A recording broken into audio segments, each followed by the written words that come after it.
On va aborder le inyan de ce qu'on a vu par rapport à la Yetziat Mitzrayim, quand Moshe Rabbeinu a vu et constaté que depuis qu'il a été chez le Pharaon sur l'ordre divin, Akadosh Baruch Hu lui a dit « Va délivrer mon peuple. Adresse-toi au Pharaon et réclame-lui en mon nom la libération du peuple juif. » Paro va dire « Si vous pensez aux vacances, c'est que vous ne travaillez pas assez. Si vous songez à la liberté, c'est que vous ne travaillez pas convenablement. Quelqu'un qui est occupé, préoccupé par son travail, ne parle pas de vacances. Nirpim atem. C'est parce que vous êtes relâché. Vous vous êtes relâché dans le travail. C'est pour cela que vous osez demander la libération. Alors ce qu'on va faire, c'est que maintenant, je vais alourdir l'esclavage. Si jusqu'à présent vous fournissez la matière première, désormais à vous d'aller chercher la paille ici et là pour obtenir le nécessaire pour fabriquer les briques. Moshe Rabbeinu a croisé les chotrim. Les chotrim, c'était les policiers qui étaient du peuple juif. Les Égyptiens avaient nommé comme les capots en Allemagne, où les nazis étaient tellement sadiques, c'est qu'ils avaient nommé des juifs comme responsables de soumettre les autres juifs au travail. Le travail libère, c'était ce qu'il y avait devant à l'entrée du ghetto de Auschwitz, du camp de concentration de Auschwitz. Eh bien, il leur disait, c'est du patriotisme. Et pour cela, vous devez être responsable de vos frères. Vous assurez qu'ils ont bien assumé le quota de briques, sinon vous les frappez. Et les policiers juifs, Bnei Israël, au lieu de frapper, ils se faisaient frapper par les responsables égyptiens qui leur disaient « Mais ici, il en manque quelques-unes des pierres. Et là, pourquoi vous n'avez pas été plus sévère envers les Bnei Israël? Eh bien, c'est vous qui allez subir les coups. » Quand ils ont croisé Moshe Rabbeinu et Aaron à Cohen, ils leur ont dit « Mais pourquoi vous avez fait ça? On ne souffrait pas suffisamment. Il fallait alourdir davantage l'esclavage. Depuis que vous avez été chez Paro, voilà ce qu'on a maintenant. Avant, au moins, on nous donnait la paille pour mélanger aux briques, au mortier, pour fabriquer les lévénim. Mais maintenant, même pas ça. » Moshe Rabbeinu était tellement affecté par cette réclamation qu'il a osé dire à Akadosh Baruch Hu, « Pourquoi tu as fait du mal à ce peuple? Depuis lors où j'ai été voir le Pharaon, non seulement que tu n'as pas libéré Israël, tu ne l'as pas délivré de cet esclavage, mais encore pire, Paro a durci son cœur et a endurci l'esclavage. » Akadosh Baruch Hu va dire à Moshe, tu vas voir maintenant ce que je vais faire au Pharaon. Par ma main puissante, il va les renvoyer de son pays. Rachid de dire, tu verras maintenant, mais tu ne verras pas la suite. Tu vivras la sortie d'Égypte, mais tu ne vivras pas l'entrée en Israël. Ce n'est pas toi qui vas les diriger en Eretz Israël. Celui qui va les mener et les conduire vers la conquête d'Eretz Israël, c'est ton élève Yehoshua. Moshe Rabbeinu, plus tard, va dire à Akadosh Baruch Hu, après la traversée de la mer Rouge, quand les Égyptiens se sont noyés et que Israël se trouvait au bord de l'eau, sain et sauf, Moshe Rabbeinu va dire, Hachem, j'ai fauté avec un terme, avec la terminologie Az. Je t'ai dit que depuis lors où j'ai été voir le Pharaon, il a été encore plus cruel à l'égard d'Israël. ומאז באתי אל פרעה לדבר בשמך, הרע על העם הזה והצל לא הצלת את עמך. Alors maintenant je vais chanter Az Yashir Moshe Uvnei Israël et Ashira Hazot. J'ai fauté avec le terme Az, je voudrais maintenant réparer ma faute avec le même terme. Eh bien, la question que posent les Mefarshim, c'est de savoir est-ce que la faute de Moshe Rabbeinu, elle se focalise sur le terme Az, mais non. La faute de Moshe Rabbeinu, c'est la réclamation, c'est la plainte, c'est la remise en cause de la gestion divine. Et comment il a réparé la faute? Parce qu'on dit Az Yashir Moshe? Mais non, Az Yashir Moshe, ce n'est que le chant. Donc, en réalité, c'est le chant qui est la réparation. Pourquoi est-ce que Moshe Rabbeinu met en relief le terme Az pour dire c'est ma faute et c'est ma réparation? Pour comprendre cela, on va rappeler le premier pasouk. Le premier pasouk de cette paracha, Vaidaber Elohim el Moshe, Vayomer elav Ani Hashem. Vaera el Avraham el Yitzchak ve'el Yaakov, be'el Shaddai, ushmi Hashem lo nodati lahem. C'est-à-dire, moi je me suis montré, je suis apparu à Abraham, Yitzhak et Yaakov par le nom de Shaddai et pas par le nom de Hachem Yudke Vavke. Je leur ai fait plein de promesses que j'allais leur donner Eretz Israël et ainsi de suite. Je leur ai rien donné. Et jamais Abraham, Yitzhak et Yaakov n'ont eu la moindre idée négative à mon égard. Ils ont toujours eu une entière confiance en moi. Et toi, à peine je t'ai envoyé chez le Pharaon, déjà tu reviens vers moi avec un reproche. Et tu me remets en cause en disant que pourquoi je fais du mal à ce peuple? Dommage, où sont-ils, Avraham, Yitzhak et Yaakov, qui étaient des croyants parfaits, avec une pleine confiance en moi?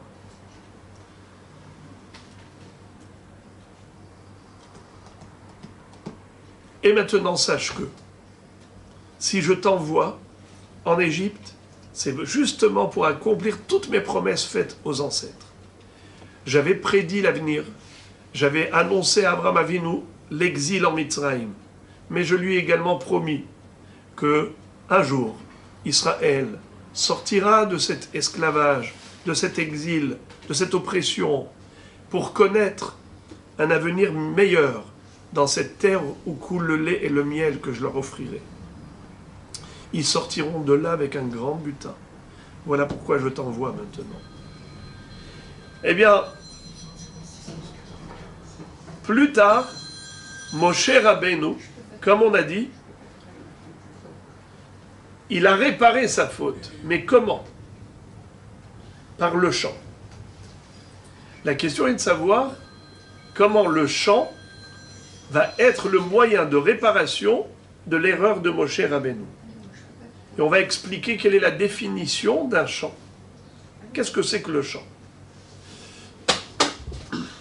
Le chant, c'est une composition de notes musicales. Do, ré, mi, fa, sol, la, si, do. Quand on appuie sur le clavier et qu'on a des sons, si on appuie sur un seul clavier, sur une seule touche du clavier, eh bien on n'a qu'un seul son. Ça n'a pas de sens. Je vais appuyer longtemps sur une autre touche. J'aurai un seul son. Ça n'a pas de sens. Qu'est-ce qui fait la beauté d'une symphonie? C'est justement le passage d'une note musicale à l'autre. Le fait d'imbriquer les unes dans les autres, le fait d'enchaîner les notes musicales les unes après les autres, c'est ça qui va créer une mélodie extraordinaire. La musique que nous connaissons, qui nous berce, qui nous transporte. C'est ça, un chant.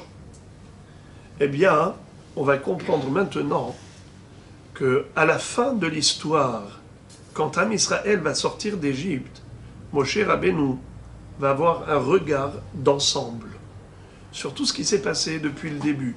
Quand Akadosh Baruch Hu lui a dit « Va chez Paro, réclame la libération ». Et Paro, quelle fut sa réaction? Juste le contraire. Encore plus sévère, encore plus cruel. Les décrets encore plus atroces. Et là, Moshe Rabbeinu est frustré. Lui qui était plein d'amour pour ses frères. Il leur disait, je préfère mourir plutôt que vous voir souffrir. Vayetzel echa vayar besivlotam. Un cœur tellement tendre, même vis-à-vis d'un agneau. Quand il était le berger du troupeau de son beau-père qui a eu une brebis qui s'est enfuie, et elle se met à courir, Moshe Rabbeinu lui court après, et finalement, elle s'est arrêtée au bord de l'eau pour aller boire de la source. Et Moshe Rabbeinu va dire, je ne savais pas que tu étais assoiffé, tu dois être fatigué. Il la prend dans ses bras, et il remonte la colline pour l'amener dans l'enclos en disant, tu ne vas pas te fatiguer pour remonter toute seule. Je me redis, tu es un berger tellement sensible, même vis-à-vis des animaux, des troupeaux, alors tu vas gérer mon troupeau à moi, Am Israël. Et en effet, Moshe s'appelle Ra'ya Mehemna. Dans le Zohar HaKadosh, on l'appelle le berger fidèle d'Israël. Celui qui a toujours pris la défense du peuple juif dans toutes les situations où Am Israël est exposé à un danger. Après la faute du veau d'or où Dieu a dit à Moshe, je vais anéantir Israël. Après la faute des explorateurs, qu'est-ce que nous dit le passouk dans Tehillim? Loulé Moshe Bechiro Amad Baperetz Lefanav. Moshe, l'élu de Dieu, qui se tient aux côtés de son peuple, toujours pour prendre sa défense. Mais il y avait une chose qui lui échappait, c'était que à un moment donné, non seulement que la promesse divine ne s'est pas réalisée, il lui a dit, vas-y, je t'envoie pour libérer mon peuple, mais au contraire, le peuple souffre davantage à cause de lui, entre guillemets. Mais qu'est-ce qui s'est passé? 1 an plus tard, lorsque Israël a laissé l'Égypte en ruine, qui a été complètement détruite par les 10 plaies, laissant derrière eux un peuple noyé. Tous ceux qui les avaient fait souffrir ont été rejetés sur le rivage. Chacun disait à son prédateur, à son persécuteur, « Hein, tu te souviens? Qu'est-ce que tu m'avais fait à ce moment-là? Tu te rappelles? Comment tu m'avais fait souffrir? » Et maintenant, il le regardait droit dans les yeux en train d'expirer son âme. N'est-ce pas? C'est comme ça que Vayar Israël et Mitzraïm met al sefatayam. Mitzraïm met al sefatayam, nous dit le Or HaChaim HaKadosh, ils ne sont pas morts dans l'eau. La mer les a rejetés mourants, agonisants. Et ils ont rendu l'âme sur le rivage. Mais Israël a pu constater comment Kadosh Baruch Hu avait fait ce miracle pour faire payer à leurs ennemis le prix fort de toute la souffrance qu'il leur avait infligée. Eh bien, Az Yashir Moshe Uvne Israël et Hashira Hazot. Alors Israël et Moshe Hazot, en se joignant à Moshe Rabbeinu, vont adresser ce cantique éternel à Kadosh Baruch. Eh bien, nos maîtres de dire que le mot Az qu'a utilisé Moshe Rabbeinu, ce n'était pas fortuit, c'était intentionnel. C'était pour dire à Kadosh Baruch.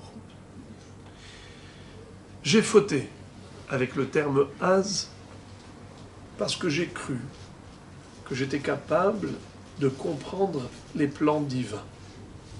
J'ai cru que moi, en tant qu'humain, je pouvais comprendre le divin. Or, le mot Az, c'est justement nous expliquer que Aleph, Zaïn. Au-dessus du Zaïn, il y a Aleph, Az. Qu'est-ce que ça veut dire? Le chiffre 7, Zaïn, c'est le chiffre 7. Aleph, c'est le A. Et Had Rochev al-Shiva. L'unique chevauche les 7. C'est-à-dire que Akadosh Baruch Hu a créé le monde en 7 jours. Toute la nature, elle est représentée par le chiffre 7. Mais qui a créé cette nature? Eh bien, c'est Hachem. Echad rochev al shiva. Il y a les 7 cieux, mais il y a tout ce qui a été créé en 7 jours. D'ailleurs, nous dit le Maharal, au nom du Midrash, que le Az, c'est un terme qui est relatif au passé et au futur. Comment est-ce possible? On retrouve dans la Torah, par exemple, que le mot Az est relatif au passé, comme il est dit Az Uhal Likro Beshem Hashem, à l'époque de Enoch. On retrouve Az pour le futur. Az Yomru Bagoim Igdil Hashem La'asot Im Ele Igdil Hashem La'asot Imanu. Az Immale Sehokpinu L'Shonenu Rina. Comment est-ce possible que le même mot se conjugue au passé et au futur? Mais c'est contradictoire. Si c'est le passé, c'est pas le futur. Si c'est le futur, c'est pas le passé. Réponse, c'est que ce terme, il est au-delà de la dimension du temps. Il est surnaturel. Le temps est réparti en passé, présent, futur. Mais le Az futur, Az passé, Az futur, pour dire qu'il y a une sphère qui est au-delà du temps. C'est le monde d'Akadosh Baruch. Akadosh Baruch n'est pas limité dans le temps. C'est lui qui a créé l'espace et le temps, et l'espace-temps. Et on va tout de suite expliquer que tout se situe à ce niveau-là. Toute la différence entre la compréhension humaine et la vision divine, elle se situe au niveau du temps, la dimension du temps.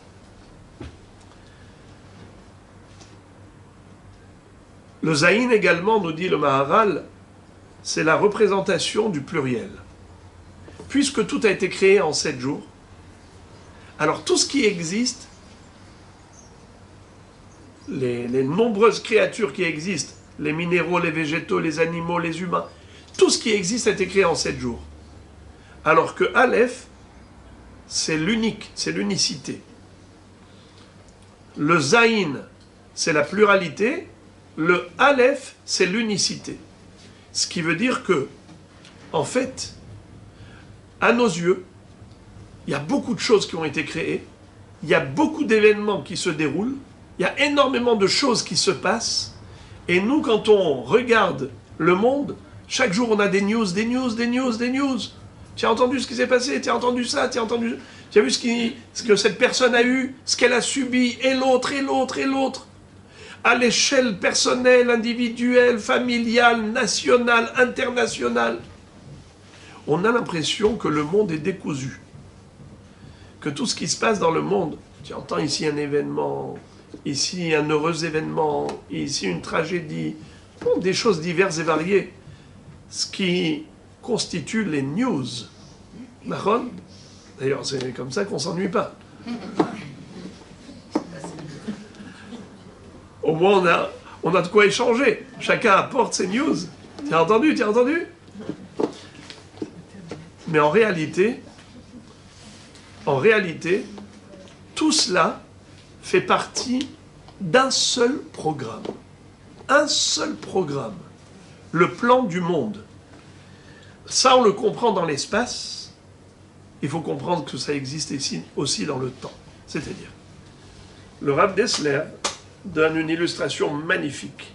Il dit, regardez, par rapport à l'espace, vous avez une carte géographique sur laquelle se trouve dessiné tout le monde terrestre. D'accord? On a tous les pays.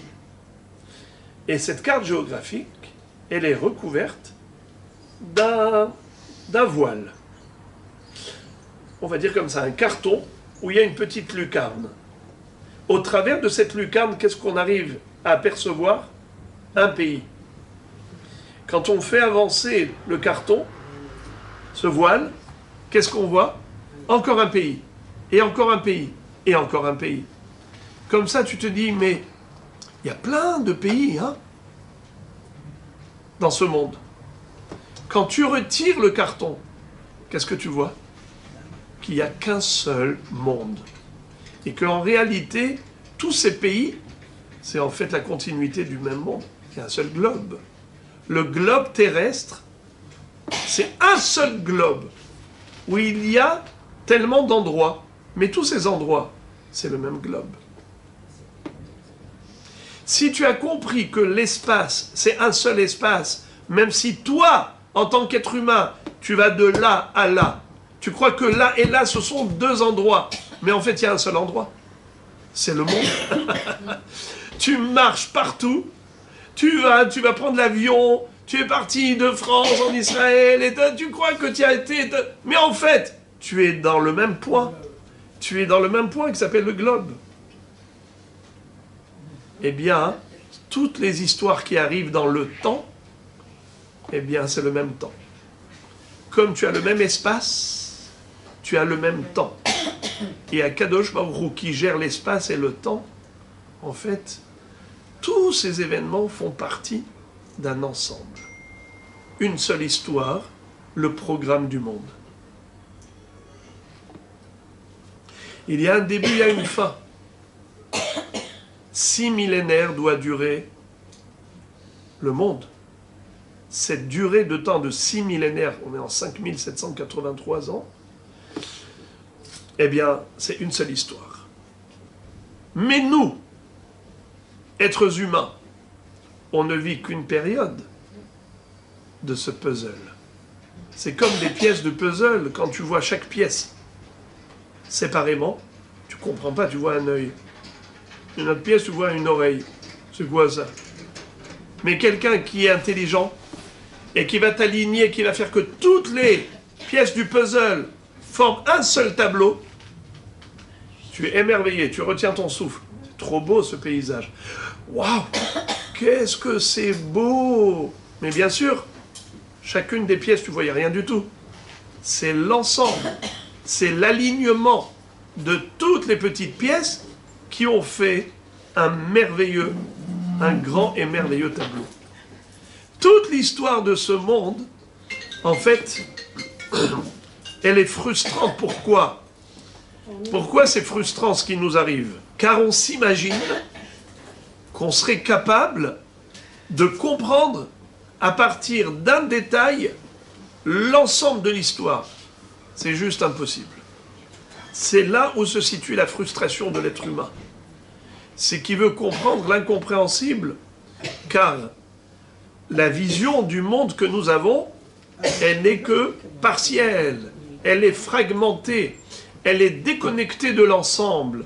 C'est comme si je disais, comment se fait-il que quand moi j'ai fait l'addition et la soustraction de tous les montants qui figuraient sur la fiche, ça ne m'a pas donné le même résultat que l'expert comptable. L'expert comptable, quand il a appuyé sur une touche de l'imprimante, il y a eu une vingtaine de feuilles qui sont sorties.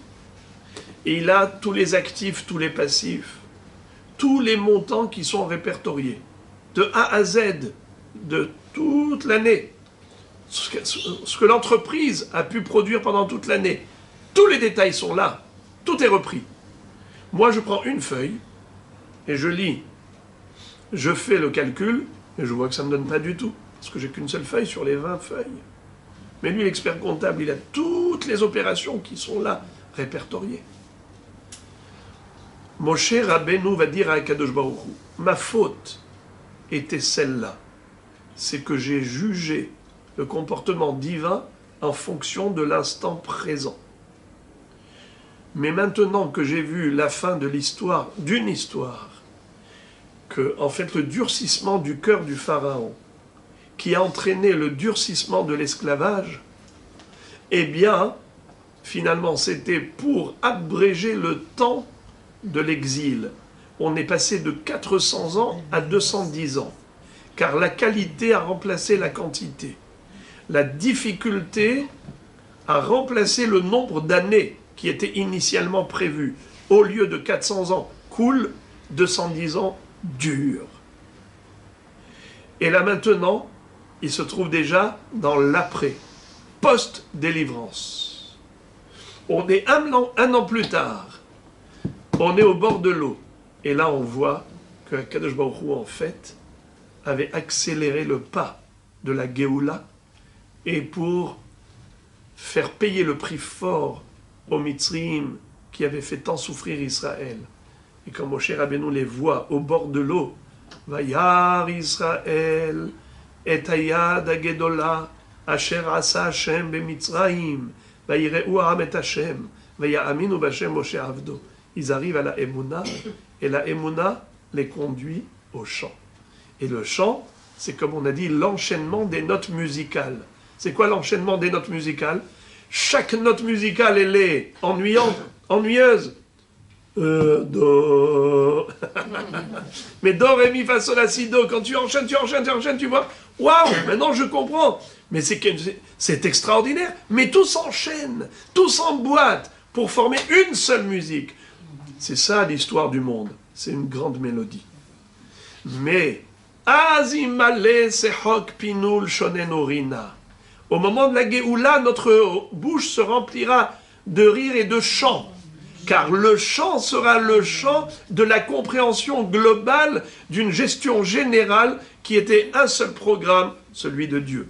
Ce plan-là, qui aujourd'hui nous échappe, que nous ne comprenons pas parce qu'on ne voit que des petites pièces du puzzle, et chaque pièce est incompréhensible, on n'arrive pas à donner d'interprétation. On n'a pas le regard avec le recul nécessaire parce que nous n'avons qu'une vision humaine et non pas la vision infinie de la dimension éternelle de l'éternel. Eh bien, ce ridouche, en fait, nous permet de comprendre ce que disent nos maîtres à propos de Yaakov Avinu. Quand il a croisé Yosef, il a lu le Shema. Il a récité Shema Israël Hashem Elokeinu Hashem Echad. Et tout le monde se pose la question, mais pourquoi il a fait ça? Il a pleuré pour son fils chéri pendant 22 ans. Il a l'occasion de serrer fortement sur son cœur. Il lit le Shema, mais pourquoi? Réponse. Shema Israël. Yaakov Avinu est en train de se parler à lui-même, en se disant, Hashem Elokeinu Hashem Echad. Hashem, c'est Yudke Vavke, c'est la tribu de miséricorde. Elohim, c'est la tribu de rigueur. Hashem Elokeinu, Hashem Echad. Même la rigueur, je m'aperçois que c'est de la miséricorde. J'ai cru que Dieu était dur envers moi. Il lui avait pris Yosef, il lui avait pris un jeune enfant. Il lui a rendu un roi, premier ministre de la première puissance mondiale. Il dit alors pourquoi? J'ai pleuré, c'était des larmes de crocodile. J'ai pleuré pour rien finalement. C'est ce qu'il est en train de dire. Hachem, tu avais raison. C'est toi qui avais raison. Parce que j'ai compris que même ta rigueur, en fait, trouve sa source dans ta miséricorde infinie. Shema Israël, Hachem Elokeinu, Hachem Echad. C'est pour cela que même Rabbi Akiva, quand il était persécuté par les Romains, et que ses élèves lui ont dit « Mais comment tu es rayonnant? Comment tu es heureux? On a l'impression que c'est un moment de bonheur, de kiff, de bonheur maintenant, alors qu'ils sont en train de lacérer ton corps avec des peines de fer. » Qu'est-ce qu'il va leur dire? Toute ma vie, je n'ai attendu que ça. C'était l'occasion pour moi de montrer à Dieu combien je l'aime. Qu'en fait, même au moment où il me prend la vie, je l'aime. À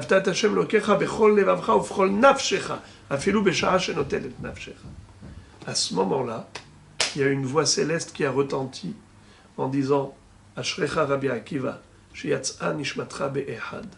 Quand il a prononcé Shema Israël Hashem Elokeinu Hashem Echad, et qu'il a rendu son âme pure à son Créateur, là, Hashem va dire bravo, Rabbi Akiva, tu peux t'estimer heureux, ton âme, tu l'as rendue dans le mot Echad. Pourquoi est-ce que l'accent il est sur le Echad et non pas sur Ve'ahavta et Hashem Elokecha, tu aimeras l'Éternel ton Dieu de toute ton âme?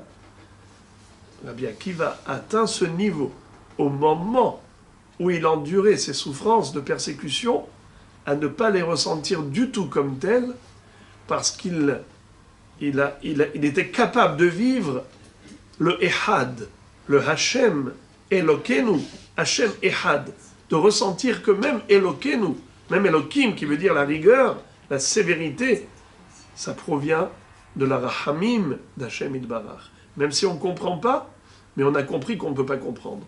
Et quand on a compris qu'on ne peut pas comprendre, on a tout compris. C'est-à-dire que, en réalité, Rabbi Akiva pouvait vivre ce futur au présent.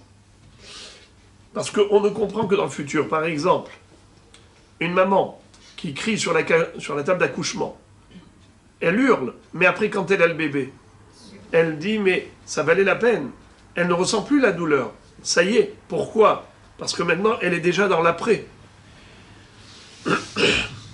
Rabbi Akiva, c'était celui qui à chaque fois a démontré cette capacité de vivre le futur au présent.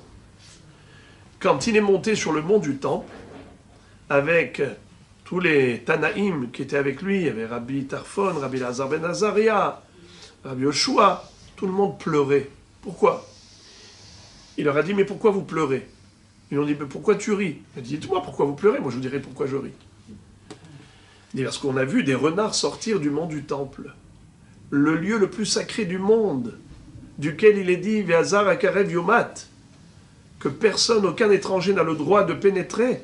Il n'y a que le Kohen Gadol, le jour de Kippour, qui est rentré dans ce lieu saint. Et maintenant, on est témoin de ce spectacle horrible de voir des renards circuler dans ce lieu qui était autrefois le Kodesh HaKodashim, le Saint des Saints. Alors Rabbi Akiva dit, c'est pour ça que je ris. Parce que Dieu nous a envoyé 2 prophètes. Un prophète qui nous a annoncé la destruction du temple. Et un autre prophète qui nous a annoncé la reconstruction du temple. Quand je vois la réalisation de la première promesse, eh bien, ça me donne la joie d'imaginer l'accomplissement de la deuxième prophétie. Je vois dans la destruction la graine de la reconstruction. Rabbi Akiva était capable de vivre le futur au présent. Et c'est la raison pour laquelle, quand Akadosh Baruch Hu a annoncé à Moshe Rabbeinu qu'il n'allait pas rentrer en Israël, il lui a dit sous quelle forme, dans quel terme. Il va lui dire Ata tir'e asher erese le Pharaon. Tu verras maintenant ce que je vais faire au Pharaon, mais tu ne verras pas le futur quand je ferai rentrer Israël en Israël. C'est-à-dire qu'il a employé Hachem la même formule qu'il fallait pour juger Moshe Rabbeinu. Comme s'il lui disait, tu m'as jugé en fonction du présent, eh bien tu ne verras que le présent. Ata tir'e, tu verras le ata, le maintenant. Parce que, à Kadosh Baruch Hu, on ne peut pas le juger en fonction du présent. Car lui, c'est lui qui a créé le présent. Pourquoi il a créé le temps? Pourquoi il nous a créé dans un cadre qui s'appelle le temps? C'est justement pour nous mettre à l'épreuve, pour voir si on est capable de comprendre que Hachem n'est pas limité par le présent. Il n'est pas limité dans le temps. Nous, on est limité dans le temps, mais on doit arriver à comprendre que lui, le créateur qui a créé le temps, n'est pas limité par le temps. Et donc, c'est lui qui gère le monde de manière non limite. Donc tout ce que nous voyons ne doit pas être arrêt sur image. Vous voyez parfois les arrêts sur image. J'ai dit, mais non, vas-y, continue, ne m'arrête pas au milieu, je veux voir la suite. Arrêt sur image, mais c'est bloquant, c'est frustrant. Moi, je veux voir la suite. Et à la fin, tout est bien qui finit bien. Hein, n'est-ce pas? Donc, c'est quand tu as vu tout le film, tu dis, ah, qu'est-ce quelle merveille. On comprend à la fin du film, le début du film. Eh bien, c'est ça, ce que cette paracha-là de Vaïra nous enseigne. Où Akadosh Baruch Hu va dire à Moshe Rabbeinu, oh, dommage, où sont-ils? Avraham, Yitzhak et Yaakov. Avraham, je lui avais dit, tu vas avoir une descendance à partir de Yitzhak. Et un jour, il lui dit, monte-le comme holocauste sur l'autel Alors, Abraham Avinu aurait pu dire à Hachem, et tu te contredis. Si je le sacrifie, eh bien, je n'aurai pas de descendance. Pose pas de questions. Il dit, voilà, je vais te donner cette terre. Il vient pour enterrer Sarah. Il n'a même pas les 4 coudées pour l'enterrer. Il faut qu'il l'achète. Mais Arata Marpella, à Hebron, avec 400 shekels de l'époque. Il ne pose pas de questions. 10 épreuves Abraham Avinu a subies. Aucun point d'interrogation. Il se soumet à la volonté d'Akadosh Baruch Hu. Évidemment que quand on parle comme ça de Moshe Rabbeinu, il faut savoir que Moshe Rabbeinu, tout ce qu'il a eu comme réaction, c'était que par rapport à ses frères. Comme dit le Midrash, que au moment où le Satan a voulu porter atteinte à Moshe Rabbeinu quand il s'est exprimé de la sorte, Akadosh Baruch Hu a dit non. Je sais que c'est un cri du cœur parce qu'il a du mal à supporter la souffrance d'Israël. Ce n'est pas parce que Chas Shalom il remet vraiment Hachem en cause, parce que lui, Moshe Rabbeinu, il pouvait vivre comme un king dans le palais royal. Il était exempt de toute corvée. Il était le fils adoptif de la princesse Bithia, la fille de Paro. Il jouait sur les genoux du pharaon. Alors pourquoi est-ce qu'il a eu comme ça cette réaction? C'est pas pour lui. C'est parce qu'il ne pouvait pas supporter de voir ses frères souffrir. Mais malgré tout, Akadosh Baruch Hu l'a repris pour la forme. On ne peut pas dire à Akadosh Baruch Hu, Lama hare'ota la hamazé. Pourquoi tu as fait du mal à ce peuple? Et d'ailleurs, les Chachamim nous disent que la différence entre Olam Hazé et Olam Haba, dans ce monde-ci, il y a 2 brachot pour les événements. Pour les heureux événements, on dit Baruch Shehianu, lorsque il s'agit d'un bien personnel. Baruch Hatov ve'ametiv, lorsque c'est un bonheur partagé. Hatov ve'ametiv. Mais pour les mauvaises nouvelles, c'est Baruch Dayan ha'emet. Eh bien, nous dit la Gemara, dans les temps futurs, il n'y aurait qu'une seule bracha. Pour les bonnes et mauvaises nouvelles, Baruch Hatov ve'ametiv. Pas Baruch Dayan ha'emet, que Baruch Hatov ve'ametiv. Hachem qui est bon, qui fait le bien. Alors, les commentateurs posent la question, ils disent, mais il n'y aura plus de mauvaises nouvelles, puisque à la fin des temps, Akadosh Baruch Hu va éliminer l'ange de la mort. Donc il n'y aura plus de mauvaises nouvelles.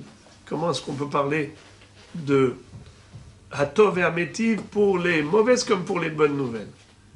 C'est très très beau comme réponse que donne le Nodab Yehuda. Il dit qu'en fait, Akadosh Baruch Hu va retirer le voile de l'histoire. Et il va nous montrer les 6 millénaires du déroulement de toute la vie dans ce monde. Et il va nous montrer en fait tous les puzzles alignés. Et à ce moment-là, même pour les événements pour lesquels on avait récité la bracha de Baruch Dayan ha'emet, à ce moment-là, on va comprendre en fait qu'il n'y avait rien de mal dans tout ce qu'Hachem a fait, qu'il n'y avait que du bien.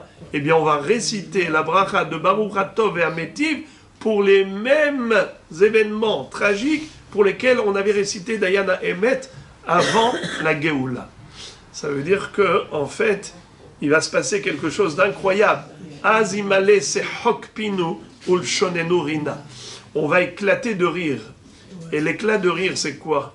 En général, quand est-ce qu'on éclate de rire? C'est quand on est surpris. Il se passe quelque chose qui était invraisemblable.